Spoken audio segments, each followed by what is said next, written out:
네, 안녕하세요. 혹시 아이한테 자꾸만 화를 내고 계신가요? 네, 분명 있으실 것 같아요. 특히 이제 지금 방학이 끝나고 새학기가 이제 막 시작되었기 때문에 더 그런 일들이 많으실 것 같아요. 이제 아이를 키우면서 많은 어려움과 이제 고충이 있잖아요. 그래서 여러분도 이런 경험 있으실까요?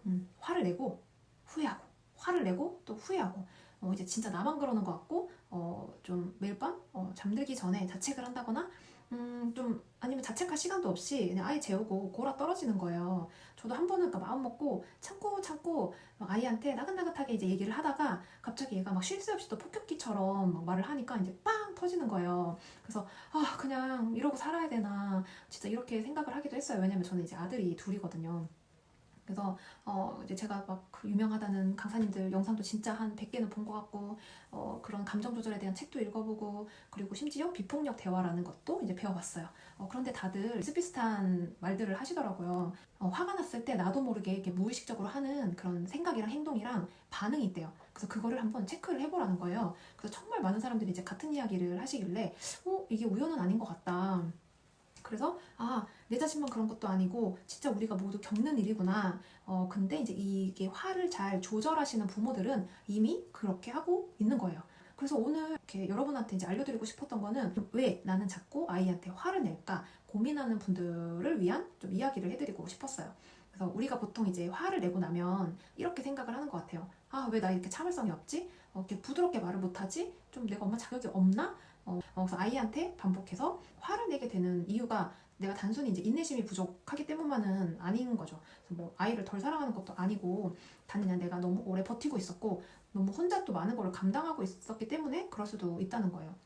사실 아이를 키우다 보면은 뭐 하루에도 몇 번씩 예상치 못한 일들이 생기죠. 뭐 좋게 말했는데 못 들은 척하고 막 방금 치운 장난감 떠질러 놓고 막 씻으라면 도망가고 밥 먹으라 그러면 딴짓하고 막 형제끼리 막 몇 초 사이에 시시각각 계속 싸움이 붙고 뭐 이런 일이 뭐 한두 번이면 괜찮지만 하루 종일 이게 반복이 되면 사실 지칠 수밖에 없죠. 그때 터지는 분노는 사실 한 번의 그 사건 때문에 오는 게 아니라 이렇게 오랫동안 쌓여온 피로랑 스트레스 때문에 가능성이 높다는 거예요. 그래서 내가 화내지 말아야지 이렇게 다짐하는 것만으로는 사실 해결이 되지는 않고, 그 내 감정을 다루는 이제 힘이 필요한 거예요. 많은 사람들이 이제 감정 조절이 이렇게 타고난다기보다는 좀 이제 훈련에 더 가깝거든요. 그래서 좀 근육하고 비슷하다고 생각하시면 될 것 같아요. 그래서 반복해서 연습하면은 점점 이제 강해지는 그런 건데, 근데 만약에 여러분이 평소에 이제 운동하지 않던 사람이 갑자기 막 200kg나 되는 바벨을 들 수는 없잖아요. 그래서 마음도 마찬가지래요. 그래서 평소에 내가 잘 쉬지도 못하고 감정을 돌아볼 시간도 없고 뭐, 뭐 화가 올라오기 전에 신호를 뭐 알아차렸던 적이 없죠. 근데 갑자기 막 어느 날 아침에 막 아이가 떼쓰는데도 내가 침착하게 그러기는 너무 어렵다는 거죠. 내가 이제 엄마니까 참아야지, 내가 좋은 부모니까 이러면 안 되지 라는 사실 그 기준이 너무 높은 것 같아요. 그러다 보니까 한번 무너지면은 막 자책이 너무 커지는 거죠. 그래서 아이한테 이제 화를 덜 내기 위해서 가장 먼저 필요한 거는 그 감정이 올라오는 순간을 알아차리는 거예요. 그래서 화가 막 갑자기 이렇게 팍 폭발하는 것 같지만 사실은 이렇게 조금씩 올라오는 거예요. 그래서 예를 들면 뭐 아이가 계속 말을 안 들어요. 그리고 좀 막 집안이 내 마음대로 안 되는 것 같아요. 그러면 이제 조금씩 올라오는 거죠. 그럴 때 갑자기 막 시끄러운 소리가 계속 돼. 그러면 이제 막 마음속에서 이제 짜증이 조금씩 올라오는 거죠. 그때 나 좀 힘들다라는 거를 좀 알아차릴 수 있다면 이제 다음 선택이 좀 달라지는 거죠. 그래서 그때 필요한 거는 막 거창한 기술이 아니고 좀 이렇게 잠깐 한 발 물러나서 이렇게 숨을 깊게 쉰다거나 뭐 물을 한 잔 마시거나 아니면 엄마 잠깐 쉬고 올게 라고 아이한테 말을 하거나 이런 작은 감정들이 이제 그런 짜증의 폭발을 막아주는 거예요. 그래서 폭발하기 전에 한 번이라도 멈출 수 있는 부모가 되면은 너무 좋겠죠. 또 하나 좀 기억했으면 하는 게 사실 이제 아이한테 화내지 않는 방법을 뭐 찾으면 너무 좋기는 하지만 어쩌면 우리한테 더 필요한 거는 이렇게 엄마의 힐링일지도 모른다는 생각이 들더라고요. 사실 우리가 아이를 위해서 너무 많은 것을 또 참기도 하고 버티고 있는데 사실 정작 내 마음을 돌보는 시간도 없고 그리고 내 마음을 알아주는 사람도 없고 그쵸? 엄마도 사람이고 엄마도 지치고 엄마도 쉬어야 되는 거예요. 그래서 내가 이제 바닥이 난 상태에서는 아무리 내가 좋은 육아 방법을 알아도 잘 나오지 않는 것 같아요. 왜 그런 거 있잖아요. 그냥 머리는 알겠어. 근데 너무 막 지쳐서 하고 싶은 생각이 없어.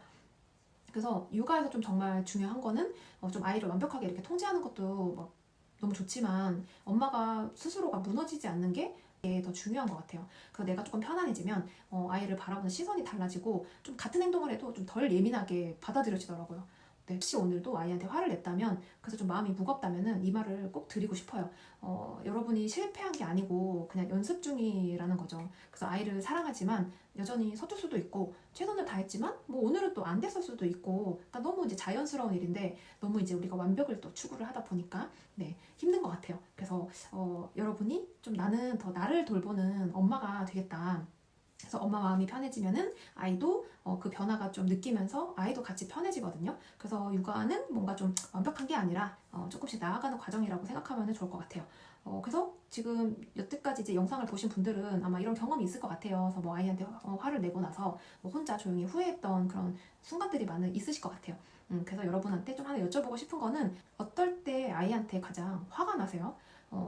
말을 계속 안 들을 때인 건지, 아니면 형제끼리 싸울 때인 건지, 아니면 뭐 계속 같은 말을 반복할 때라든지, 여러분의 이야기를 댓글로 남겨주시면 또 댓글을 읽다 보면 아, 나만 힘든 거 아니구나 하면서 또 위로를 받으시는 분들이 있으실 것 같아요. 그래서 오늘도 아이 키우느라고 너무 고생 많으셨고, 네, 그러면 다음 영상에서 뵙도록 하겠습니다. 안녕히 계세요.